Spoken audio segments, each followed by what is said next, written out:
बार्शी शहरातील लहुजी चौक येथील जयशंकर मिल परिसरात माकडांचा धुमाकूळ सुरू असून वन विभागाच्या निष्क्रियतेमुळे नागरिक त्रस्त झाले आहेत। झाडबुके मैदान भागातील सविता ननवरे यांना माकडांनी चावा घेतल्यामुळे संपूर्ण परिसरात भीतीचे वातावरण पसरले आहे। गेल्या अनेक वर्षापासून माकडांनी बार्शीतील रहिवाशांचा जीव हैराण केलाय। अनेक वेळा तक्रारी अर्ज करूनही वन विभागाने कोणतीही ठोस पावले उचललेली नाहीत। सविता ननवरे यांच्या घटनेनंतर स्थानिकांच्या संतापाचा पारा चढलाय।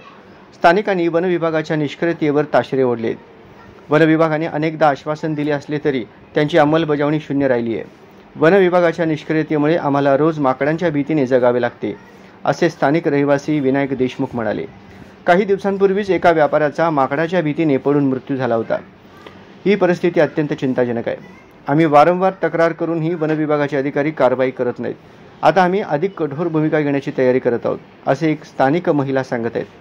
माकडांच्या हल्ल्यामुळे महिलांमध्ये आणि लहान मुलांमध्ये भीतीचे वातावरण पसरले आहे।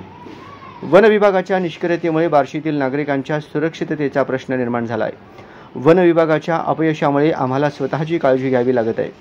हे शासनाच्या जबाबदारीत येते, पण ते आपली जबाबदारी पार पाडण्यात अपयशी ठरले आहेत, असे स्थानिक संतप्तपणे म्हणतात। वन विभागाच्या ढिसाळ कारभारामुळे बार्शीतील नागरिक माकडांच्या हल्ल्याने त्रस्त झाले आहेत। वन विभागाने तातडीने कारवाई करून नागरिकांना दिलासा द्यावा, अशी नागरिकांची मागणी आहे। आम्ही वन विभागाच्या निष्क्रियतेविरुद्ध आवाज उठवणारच, असा निर्धार स्थानिकांनी व्यक्त केला आहे। सुमन गोरे आमच्या पत्र्यावर ही नाचते ती माकडं, गळते ते पत्र ये जो पडते ती नाचते ती खाली पत्र पाडते ती लेकरसनी धरते ती बायासनी चावते ती तक्रार केली तर त्यांनी काही दखल घेतली नाही, बघितलं नाही येऊन काय झालंय काय नाही ते बायासनी।